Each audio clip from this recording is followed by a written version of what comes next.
नमस्ते दोस्तों। मेरा नाम रीना है। मैं 22 साल की हूँ और मेरी शादी एक बहुत बड़े और अमीर खानदान में हुई है। मेरे पति का नाम राहुल है। हमारी शादी बड़ी धूमधाम से हुई थी। चारों तरफ खुशियों की चमक थी, रंग बिरंगी लाइटें, ढेर सारी मिठाइयाँ और रिश्तेदारों की भीड़। सब कुछ ऐसा था जैसे मैं किसी परियों की कहानी में आ गई हूँ। लेकिन यह खूबसूरत सपना ज्यादा दिन तक नहीं टिका। शादी के कुछ ही दिन बाद राहुल को अपनी नौकरी के लिए विदेश जाना पड़ा। उस दिन जब वह हवाई अड्डे पर मुझे अलविदा कहकर गया, मेरे दिल में एक अजीब सा खालीपन छोड़ गया। अब मैं इस बड़े से घर में अकेली हूँ। ये घर बहुत शानदार है। बड़े बड़े कमरे, कीमती सामान और नौकर चाकर सब कुछ है। लेकिन मेरे लिए यह सब बेकार है क्योंकि मेरा दिल सूना है। राहुल विदेश में अपने काम में व्यस्त रहता है। वह फोन करता है, लेकिन उसकी बातों में वह प्यार नहीं जो मुझे चाहिए। एक शादीशुदा औरत होने के नाते मेरे मन में बहुत सारी इच्छाएं हैं। प्यार की, साथ की और वो गर्माहट जो एक पति अपनी पत्नी को देता है। लेकिन राहुल के बिना यह सब अधूरा है। मैं हर रात अपने बिस्तर पर अकेले लेटी तड़पती हूँ। मेरे अंदर एक आग है जो बुझती नहीं। इसी अकेलेपन में एक दिन मेरे देवर रोहन हमारे घर रहने आया। रोहन 25 साल का है और राहुल का छोटा भाई है। वह हाल ही में अपनी पढ़ाई पूरी करके घर लौटा है। रोहन बहुत हंसमुख और अच्छा लड़का है। उसकी हंसी और उसकी बातें घर में एक नई रौनक ले आईं। पहले तो मैंने उसे ज्यादा ध्यान नहीं दिया। आखिर वह मेरा देवर था और मेरे मन में कुछ गलत नहीं था। लेकिन धीरे धीरे मेरी नजरें उस पर रुकने लगीं। शायद मेरा अकेलापन मुझे उसकी ओर खींच रहा था। रोहन बहुत हैंडसम है। उसकी गहरी आंखें और मुस्कुराहट में एक अजीब सा जादू है। जब वह मुझसे बात करता तो उसकी आवाज मेरे कानों में मिठास घोल देती। शुरू में हमारी बातें साधारण थीं, घर का हाल, मौसम और कभी-कभी राहुल की बातें। लेकिन समय के साथ हमारी बातों में एक गहराई आने लगी। मैंने देखा कि रोहन भी मुझसे बात करने में सहज है। कई बार ऐसा होता कि हम दोनों चुपचाप बैठे रहते, लेकिन हमारी आंखें एक दूसरे से बहुत कुछ कह देतीं। यह अनकहा जुड़ाव मेरे लिए नया था और मेरे दिल को सुकून देता था। एक दिन मैंने सोचा कि क्यों ना मैं रोहन को अपनी ओर आकर्षित करूं। मैं जानती थी कि यह गलत है। मैं राहुल की पत्नी हूं और रोहन मेरा देवर है। लेकिन मेरे अंदर की तड़प इतनी ज्यादा थी कि मैं अपने आप को रोक नहीं पाई। मैंने तय किया कि मैं रोहन से रोमांटिक बातें करूंगी और ऐसे कपड़े पहनूंगी जो उसे मेरी ओर खींचें। एक शाम को जब घर में कोई नहीं था, मैंने एक खूबसूरत साड़ी पहनी। वह साड़ी थोड़ी पारदर्शी थी, जो मेरे शरीर की खूबसूरती को हल्के से उजागर करती थी। मैंने अपने बाल खुले छोड़े और हल्का मेकअप किया। फिर मैं रोहन के कमरे की ओर गई। वह अपने कमरे में किताब पढ़ रहा था। मैंने दरवाजे पर हल्की सी दस्तक दी और अंदर चली गई। रोहन, क्या कर रहे हो? मैंने मुस्कुराते हुए पूछा। उसने मुझे देखा और उसकी आंखों में एक चमक सी आ गई। बस, एक किताब पढ़ रहा हूं भाभी, उसने थोड़ा शर्माते हुए कहा। मैं उसके पास गई और उसके बगल में बैठ गई। मैंने जानबूझकर अपनी साड़ी का पल्लू थोड़ा सरका दिया ताकि मेरी कमर नजर आए। रोहन की नजर मेरी कमर पर गई, लेकिन उसने जल्दी से आंखें हटा लीं। मैंने उससे पूछा, कैसी किताब है? यह एक प्रेम कहानी है, उसने जवाब दिया। मैंने हल्के से मुस्कुराते हुए कहा, अच्छा, प्रेम कहानी। तुम्हें प्यार में दिलचस्पी है? रोहन थोड़ा हिचकिचाया और बोला, हाँ भाभी, प्यार तो हर किसी को होता है। मैंने उसकी आंखों में देखा और कहा, हाँ, प्यार तो हर किसी को होता है, लेकिन कभी कभी वह प्यार मिलता नहीं। रोहन मेरी बात समझ गया। उसने कहा, भाभी, आप बहुत खूबसूरत हैं। भैया बहुत भाग्यशाली हैं कि उन्हें आप जैसी पत्नी मिली। मैंने उदास होकर कहा, भाग्यशाली तो हैं, लेकिन वह यहाँ नहीं है। मैं अकेली हूँ रोहन। रोहन ने मेरी बात सुनी और बोला, भाभी, मैं हूं ना, मैं आपका साथ दूंगा। मैंने उसका हाथ पकड़ा और कहा, तुम बहुत अच्छे हो रोहन। उस पल हमारे बीच एक अनकहा रिश्ता बन गया। मुझे लगा कि रोहन भी मेरी ओर खींच रहा है, लेकिन वह डर रहा था। शायद उसे लग रहा था कि यह गलत है। उस रात हमने साथ में खाना खाया और फिर एक फिल्म देखी। फिल्म के दौरान मैंने जानबूझकर उसे सट कर बैठ गई। मेरी कोहनी उसकी बाह को छू रही थी और मेरे दिल की धड़कन तेज हो गई थी। रोहन भी मेरे करीब आने लगा, लेकिन उसने खुद को रोका। फिल्म खत्म होने के बाद हम अपने अपने कमरों में चले गए, लेकिन उस रात मैं सो नहीं पाई। मेरे मन में रोहन का ख्याल बार बार आ रहा था। मैं चाहती थी कि यह रिश्ता आगे बढ़े, लेकिन डर भी था कि कहीं सब बर्बाद न हो जाए। अगले दिन मैंने फिर से कोशिश की। मैंने एक खूबसूरत लहंगा पहना, जो मेरे शरीर को खूबसूरती से ढकता था और थोड़ा खुला भी था। मैं रोहन के कमरे में गई और कहा, रोहन, आज मैं तुम्हें एक सरप्राइज देना चाहती हूँ। उसने उत्सुकता से पूछा, क्या सरप्राइज भाभी? मैंने कहा, मैंने तुम्हारे लिए एक स्पेशल डिनर बनाया है। आज रात सिर्फ तुम और मैं।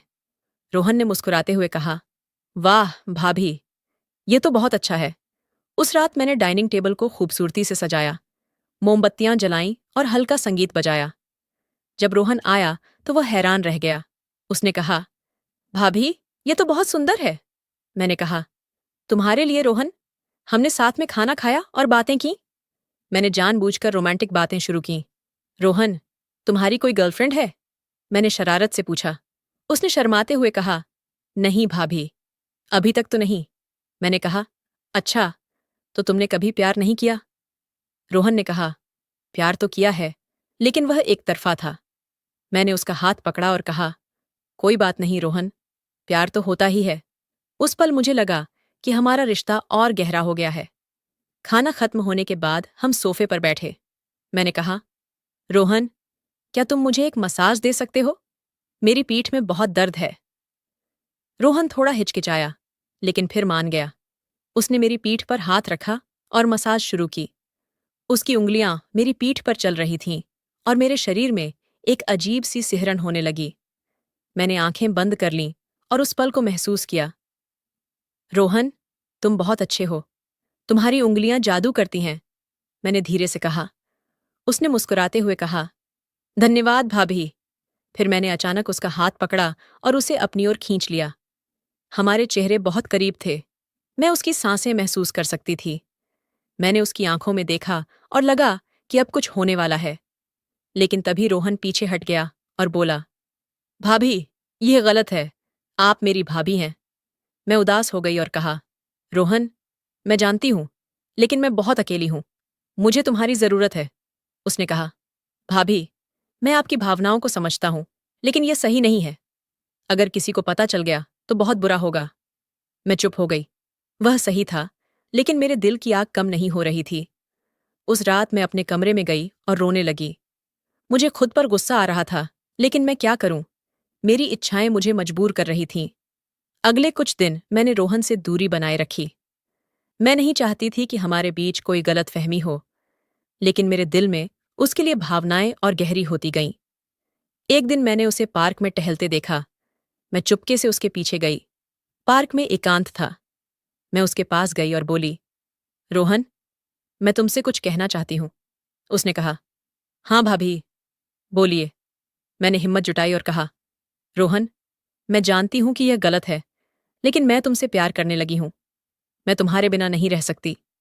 रोहन ने हैरानी से मुझे देखा और कहा, भाभी, आप क्या कह रही हैं? ये नहीं हो सकता। मैंने उसका हाथ पकड़ा और कहा, रोहन, प्लीज, मुझे रिजेक्ट मत करो। मैं बहुत अकेली हूं। उसने मेरी आंखों में देखा और कहा, भाभी, मैं भी आपसे प्यार करता हूं, लेकिन यह गलत है। हम ऐसा नहीं कर सकते। मैंने कहा, रोहन, हम चुपके से मिल सकते हैं। किसी को पता नहीं चलेगा। रोहन ने सोचा और फिर बोला, भाभी, ये बहुत रिस्की है, लेकिन मैं आपकी भावनाओं को समझता हूं। मैं आपका साथ दूंगा। उस पल मेरे दिल में खुशी की लहर दौड़ गई। मैंने उसे गले लगा लिया और कहा, धन्यवाद रोहन, तुमने मेरा दिल जीत लिया। अगले दिन रात के 10 बजे बाहर तेज बारिश हो रही थी। आसमान से पानी की बूंदें ऐसे गिर रही थीं जैसे मेरे दिल का दर्द बरस रहा हो। बिजली बार बार चमक रही थी और घर में अंधेरा छाया था। मोमबत्ती की हल्की रोशनी में मैं और रोहन अकेले थे। मेरा पति राहुल महीनों से विदेश में था और मैं इस बड़े से घर में तन्हा थी। मैं बाहर कपड़े लाने गई थी, तभी बारिश ने मुझे भिगो दिया। मेरी साड़ी मेरे शरीर से चिपक गई थी। पानी मेरे बालों से टपक रहा था और ठंड से मैं कांप रही थी। गीले कपड़ों में मैं रोहन के सामने आई। वो लिविंग रूम में सोफे पर बैठा था और जब उसने मुझे देखा तो उसकी नज़रें थम गईं। मेरी साड़ी मेरे जिस्म को ऐसे लपेटे थी कि मेरा हर अंग साफ नजर आ रहा था। मैंने देखा कि उसकी आंखों में एक चमक थी, एक चाहत थी। रीना भाभी, आप भीग गई हैं। जल्दी से कपड़े बदल लीजिए, उसने कहा, लेकिन उसकी आवाज में हल्की सी घबराहट थी। मैंने उसकी बात अनसुनी कर दी। मैं चाहती थी कि वो मुझे ऐसे ही देखे। मैं उसके पास गई और सोफे पर उसके बगल में बैठ गई। मेरे दिल में महीनों से दबी हुई तड़प अब बाहर आना चाहती थी। रोहन, मैं अब और अकेलापन सहन नहीं कर सकती, मैंने कहा। मेरी आवाज में दर्द था और आंखों में आंसू थे। भाभी, आप ऐसा क्यों कह रही हैं? उसने पूछा, मेरी तरफ देखते हुए। तुम्हारा भाई कभी घर नहीं रहते। मैं इस घर में अकेली मर रही हूं। मुझे कोई चाहिए जो मुझे समझे, जो मेरे साथ हो। मैं एक औरत हूं, रोहन। मेरे भी दिल और जिस्म की भूख है, मैंने कहा, और अपने आंसू नहीं रोके। वो चुप रहा, लेकिन उसने मेरे कंधे पर हाथ रख दिया। उसकी छुअन से मुझे सुकून मिला। मैंने उसकी तरफ देखा और कहा, रोहन, मुझे बस थोड़ा प्यार चाहिए। क्या तुम मुझे वो नहीं दे सकते? भाभी, ये गलत है। आप मेरे भैया की बीवी हैं, उसने कहा, लेकिन उसकी आवाज में कमजोरी थी। मुझे पता है, लेकिन राहुल मुझे भूल गए हैं और मैं अब और इंतजार नहीं कर सकती, मैंने कहा, और उसके और करीब हो गई। वो हिचकिचाया, लेकिन फिर उसने मुझे अपनी बाहों में भर लिया। उसकी गर्माहट ने मेरे जिस्म को थोड़ी राहत दी। मैं उसके सीने से लगी रही और फिर उसने मेरी ठुड्डी ऊपर की। उसकी आंखों में मेरे लिए चाहत थी। धीरे से उसने अपने होंठ मेरे होंठों पर रखे। उस रात हमने सारी हदें पार कर दीं। बारिश की आवाज के बीच हम एक दूसरे में खो गए। उस रात के बाद हमारा रिश्ता बदल गया। हम दोनों एक दूसरे के बिना रह नहीं पाते थे। दिन में हम सामान्य रहते, लेकिन जब मौका मिलता, हम चोरी छिपे मिलते। रोहन मुझे बहुत प्यार करता था। वो मेरे लिए छोटी छोटी चीजें करता, कभी फूल लाता, कभी मेरे हाथ को चूमता। उसकी हर छुअन मेरे दिल को सुकून देती थी।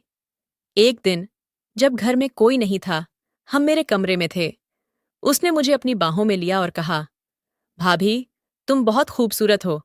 मैं तुम्हारे बिना नहीं रह सकता। मैंने उसकी आंखों में देखा और कहा, रोहन, तुमने मेरी जिंदगी में रंग भर दिए हैं। मैं भी तुमसे बहुत प्यार करती हूं। हम एक दूसरे के करीब आए। उसकी सांसें मेरे चेहरे पर महसूस हो रही थीं। उसने मुझे चूमा और फिर हमारी चाहत ने हमें फिर से एक कर दिया। उस पल में सब कुछ सही लग रहा था, हालांकि मैं जानती थी कि यह गलत है। रोहन ने मेरे अकेलेपन को दूर किया, मेरी प्यास को बुझाया। मैं बहुत खुश थी। कुछ दिन बाद सुबह सुबह मुझे उल्टियां होने लगीं। मेरा पेट दर्द करने लगा।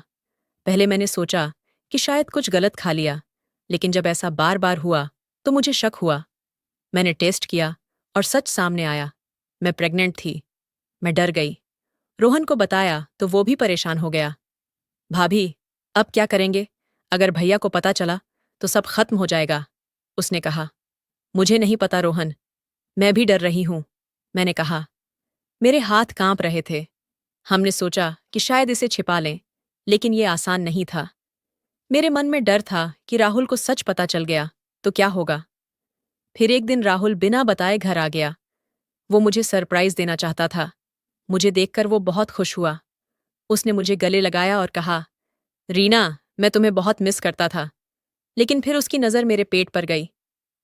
रीना, क्या तुम प्रेग्नेंट हो? उसने पूछा। मैं चुप रही। मेरे पास कोई जवाब नहीं था। बताओ, ये कैसे हुआ? मैं तो महीनों से घर नहीं आया, उसने सख्त आवाज में कहा। मैं रोने लगी और सारी सच्चाई बता दी।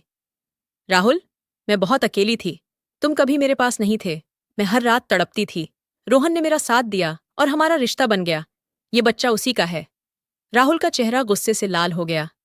तुमने मेरे साथ धोखा किया, वो भी मेरे भाई के साथ। ये बच्चा किसका है, ये पूछने की भी जरूरत नहीं। तुमने मेरा मुंह काला करवाया, वो चिल्लाया। राहुल, तुम मेरे पति थे, लेकिन तुमने मेरे अकेलेपन को कभी नहीं समझा। मैं इंसान हूं, मेरे भी दिल और जिस्म की जरूरतें हैं, मैंने रोते हुए कहा। लेकिन उसने मेरी एक न सुनी। उसने तुरंत कहा, मैं तुम्हें तलाक देता हूं। तुम और रोहन दोनों यहां से निकल जाओ। मुझे लगा कि कम से कम रोहन मेरा साथ देगा। मैंने उससे कहा, रोहन, अब हम क्या करेंगे?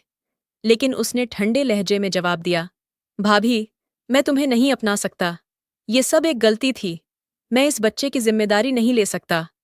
उसके शब्द मेरे दिल में चाकू की तरह चुभे। जिस इंसान पर मैंने भरोसा किया, उसने मुझे छोड़ दिया। अब मैं अकेली हूं। मेरे पेट में एक बच्चा है और मेरे पास कुछ नहीं। राहुल ने मुझे तलाक दे दिया। रोहन ने मुझे ठुकरा दिया। मैं हर दिन अपनी गलती पर रोती हूं। काश मैंने अपनी भावनाओं को दबा लिया होता। काश मैंने सब्र किया होता तो आज ये दिन नहीं देखना पड़ता। मैंने अपनी प्यास को बुझाने के लिए जो जो रास्ता चुना, वो मुझे ले डूबा। अब मैं बस पछतावे के साथ जी रही हूं। मेरी कहानी एक सबक है। प्यार और चाहत बहुत खूबसूरत है, लेकिन अगर वो गलत रास्ते पर ले जाए तो सिर्फ दर्द ही मिलता है। दोस्तों, आपको यह कहानी कैसी लगी? कृपया अपने विचार साझा करें। अगर आपको यह कहानी पसंद आई तो इसे लाइक और शेयर करें। ऐसी ही और कहानियों के लिए हमारे चैनल को सब्सक्राइब करें और बेल आइकन दबाना न भूलें। धन्यवाद।